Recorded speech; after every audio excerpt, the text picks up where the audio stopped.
ನಾನು ಹಿರಿಯ ಮಗಳು ನನ್ನನ್ನು ಹೋಗಬೇಡ ಎಂದು ಹೇಳುತ್ತೇನೆ ಎಂದು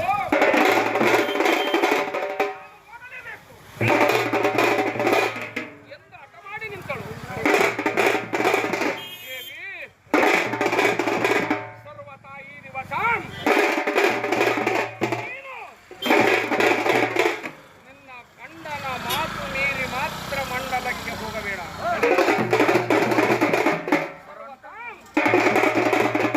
ಗಂಡನ ಮಾತು ಮೀರಿ ನೀನು ಮಂಡಲಕ್ಕೆ ಹೋದರೆ ಆ ಮಂಡಲದಲ್ಲಿ ನಿನಗೆ ಮರ್ಯಾದೆ ಸಿಗುವುದಿಲ್ಲ. ಸರ್ವತಾ ಹೋಗಬೇಡ ಎಂದು ಪರಮಾತ್ಮನು ಪರಿಪರಿಯಿಂದ ಹೇಳಿದ. ಎಷ್ಟು ಹೇಳಿದರೂ ಕೇಳಲಿಲ್ಲ.